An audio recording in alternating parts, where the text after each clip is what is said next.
आशा करता हूं आप सब बहुत ही अच्छे से होंगे, बढ़िया मस्त होंगे। तो आज हम बात करेंगे इंडिया फ्रांस रिलेशन की और क्या वाकई में युद्ध रुकवा दिया पापा, भारत और फ्रांस मिलकर युद्ध रुकवा पाएंगे। चलिए बात करते हैं, लेकिन उससे पहले हमारी टीचर्स डे सेल आज भी लाइव है। 12 बजे तक ये सेल खत्म हो जाएगी, क्योंकि आप लोग बोलते हैं अरे सर तो सेल आप निकाल दे, नहीं है तो आ जाओ, अवेल करो, डिस्क्रिप्शन कमेंट बॉक्स में लिंक है। तो आपको पता है कि इमैनुअल मैक्रोन अभी जब पिछली बार प्रधानमंत्री मोदी जी मिले थे, हंसने की इतनी क्या आदत है यार यू ऑन ट्विटर अरे तो वो सबने देखा इमैनुअल मैक्रोन। वैसे भैया इमैनुअल मैक्रोन ने अपने प्रतिद्वंदियों को चुप तो करा दिया। पिछले साल फ्रांस में इलेक्शन हुए थे, यही जीत के आए, ठीक है ना।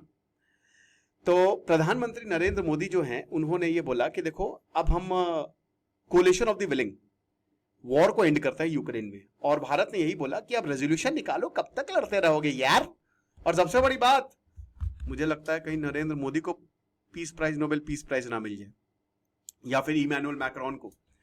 ट्रंप रोते रहेंगे और इधर बाजी नरेंद्र मोदी मार लेंगे। मुझे लगता है इसलिए ही डोनाल्ड ट्रंप बोल रहे कि Narendra Modi is a dear friend of mine, बहुत ही घटिया बिक्री। तो यही है, अब यूक्रेन के प्रेसिडेंट से मिले और उसके बाद इन्होंने पेरिस में अभी लीडर्स से बात की और उन्होंने बोला कि 26 देश they are willing to provide troops और बाकी मिलिट्री असिस्टेंस टू यूक्रेन। ठीक है, एक बार ये लड़ाई खत्म हो जाए तो फिर हम क्या करेंगे, लड़ाई माफ करो, ठीक है। तो इन्होंने यही बोला कि बहुत अच्छा लगा, हमने प्रेसिडेंट मैक्रोन से बात की, हमने सब कुछ बहुत अच्छे से देखा, बायलैटरल कोऑपरेशन को देखा और हमने इंटरनेशनल रीजनल इश्यूज पर बात की। तो हम चाहते हैं कि यूक्रेन में चीजें खत्म हो। अभी हम चलिए अच्छा, और ये इमैनुअल मैक्रोन इन्होंने थोड़ा ज्यादा लंबा ट्वीट डाला कि नरेंद्र मोदी से बात की और हमने ये बताया कि क्या होगा, ये जो आउटकम ऑफ द वर्क जो हम प्रेसिडेंट जेलेंस्की और बाकी पार्टनर, जो कोलिशन ऑफ द विलिंग, ये वो कोलिशन है जो युद्ध खत्म करना चाहता है। तो भारत और फ्रांस ने यही डिटर्मिनेशन कि भैया साथ में वॉर खत्म करते हैं। अब देखिए एक चीज समझिए कि ये क्यों हो रहा है। ये इसलिए हो रहा है क्योंकि वॉर को खत्म करना है और भारत रशिया को मना सकता है, इसीलिए अमेरिका भी बोल रहा है। भारत को बहुत ज्यादा तवज्जो मिल रही है। कोलिशन ऑफ द विलिंग एक टेम्पररी ग्रुपिंग है जिसमें यूरोपियन कंट्रीज है, इसमें ऑस्ट्रेलिया, न्यूजीलैंड, जापान, कनाडा भी हालांकि आते हैं, ठीक है। 35 देशों के लीडर्स ने इस मीटिंग को अटेंड किया पेरिस में। Zelensky, Polish prime minister Donald Tusk, European Commission president Ursula von der Leyen, सबने पर्सनली मुलाकात की। और इमैनुअल मैक्रोन की जो फोन कॉल थी, it was the part of European outreach की भारत कुछ कर लीजिए। तो यूरोप का लीडर कौन है, फ्रांस, और फ्रांस कह रहा है इंडिया को कि युद्ध रोकेंगे, और फ्रांस के लीडर से मोदी जी मिलते हैं और दोनों ट्वीट खेलते हैं। व्लादिमीर पुतिन बोलते हैं कि हम तो युद्ध खत्म करने को तैयार है, जेलेंस्की को बुला लिया है रशिया। अब हमने इसकी कई बार बात की है कि क्या ये होगा वॉर में, क्या, उसकी हम पहले भी बात कर चुके हैं, उसको तो हम डिस्कस नहीं करेंगे, लेकिन क्या ये वॉर रुकने वाली है। यूरोपियन काउंसिल के प्रेसिडेंट एंटोनियो कोस्टा वॉन्डर लियन ये कहती हैं कि भैया हमने मोदी जी से बात की और हमने यही बोला कि रशिया को मनाओ यार, तुम्हारी बात सुनता है, कुछ करो यार, तुम S-400 और तेल खरीद रहे हो, तेल हमारा निकल रहा है, हम डोनाल्ड ट्रंप की वजह से जो है वो एनर्जी नहीं खरीद पा रहे, ये नहीं बोला। तो पीएम ने बोला कि अरे हम तो खुद ही चाहते हैं, मैं तो यही चाहता हूं कि ये वॉर रुक जाए, लेकिन हो नहीं पा रहा है। तो भारत एक बहुत इंपॉर्टेंट रोल प्ले करेगा और रशिया को मनाएगा।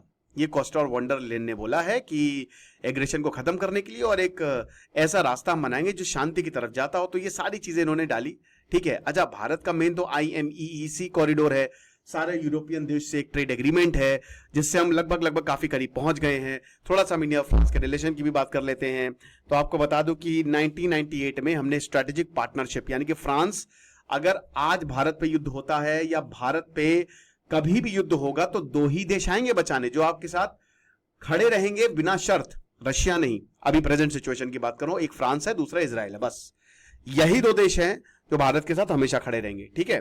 तो चाहे वो हमारा रेफाइल हो या बाकी, तो भारत ने पहला ऐसा एग्रीमेंट किसी देश के साथ किया था 1998 में। और क्योंकि भाई फ्रांस एक डेमोक्रेटिक कंट्री है, इंटरनेशनल लॉ को रिस्पेक्ट करता है, दुनिया सबसे ज्यादा फ्रीडम ऑफ स्पीच आपको फ्रांस में मिलेगी। चार्ली हेब्डो कंट्रोवर्सी सबको याद है। मल्टीलेटरलिज्म, पिलर्स यही है कि डिफेंस में मजा आ जाएगी, राफेल जेट्स खरीदेंगे, सबमरीन खरीदेंगे, हेलीकॉप्टर इंजन, हमारे बहुत सारे प्रोग्राम्स में, डिफेंस ये सबमरीन प्रोग्राम में, हेलीकॉप्टर प्रोग्राम में फ्रांस सीधे सीधे मदद कर रहा है। राफेल एम की तो वो टेक्नोलॉजी तक शेयर करेगा, राइट।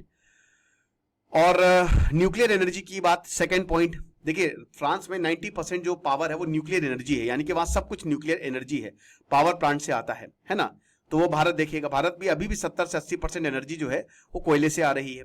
फिर इसरो और CNES ये नए नए प्रोग्राम बनाए जाएंगे सैटेलाइट और रिसर्च के लिए। और इकोनॉमी की बात करें तो 15 से 20 बिलियन डॉलर 2024-25 यानी कि पिछले साल का ट्रेड हमारा इतना था, जो कि फार्मास्यूटिकल, एरोस्पेस, डिफेंस टेक्नोलॉजी। अगर हम यूरोपियन ट्रेडिंग पार्टनर्स की बात करें तो फ्रांस नंबर 1 है। FDI कितना आया, 11 बिलियन डॉलर अभी तक 2000 पिछले 25 सालों में आ चुका है। Petroleum, pharma, textile, IT service, ये सब जो है वो फ्रांस से हम डील करते हैं और ये हम फ्रांस को देते हैं। मतलब पेट्रोलियम हो गया, फार्मा हो गया, टेक्सटाइल हो गया, IT सर्विसेज, फ्रांस हमको एयरक्राफ्ट देता है, हाई टेक्नोलॉजी देता है, मैन्युफैक्चरिंग एक्सपर्टीज देता है। ये बहुत इंपॉर्टेंट है करना, ठीक है। अभी होराइजन 2040 रोड मैप, ये क्या है कि 2047 तक अगले 20 सालों में फ्रांस से हम इतना ज्यादा जुड़ जाएंगे कि कुछ भी बोले तो फ्रांस आगे कर देगा। किसमें किसमें, एनर्जी में, ग्लोबल सप्लाई में और डिजिटलाइजेशन में।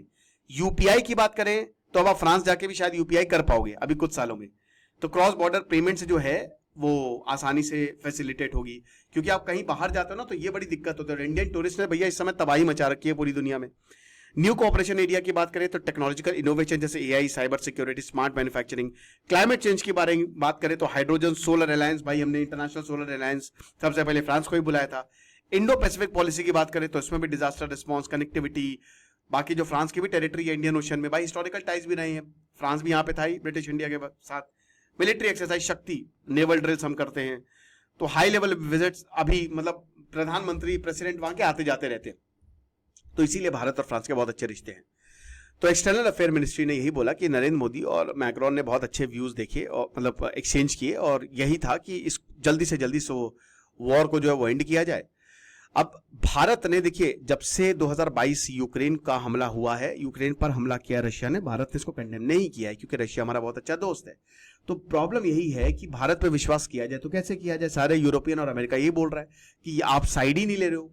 एक तरफ कहते हो यूक्रेन में वॉर खत्म करेंगे, दूसरी तरफ आप रशिया चाइना से मिल लेते हो, तो हम कैसे मान ले कि आप वॉर खत्म करेंगे। ये इंडिया के साथ प्रॉब्लम है और ये प्रॉब्लम रहेगी। देखिए बातें करने से, मीटिंग करने से कुछ होना नहीं है, आपको साइड लेनी पड़ेगी। लेकिन भारत ने अभी तक साइड नहीं लिया। भारत बार बार बोलता है पीसफुल रेजोल्यूशन, अब वो रशिया करे चाहे यूक्रेन करे। रशिया से मिलना है तो उससे भी बात करके हम समझाएंगे। तो दोनों को ही बोल दिया, पुतिन और जेलेंस्की बोल दिया कि देखिए बैटल फील्ड पे सोल्यूशन मिलेगा ही नहीं, बातें करिए। अब ये तो चलिए अच्छी बात है, बातें कस्में वादे प्यार वफा के बातें हैं, बातों का क्या, तो वही चीज है।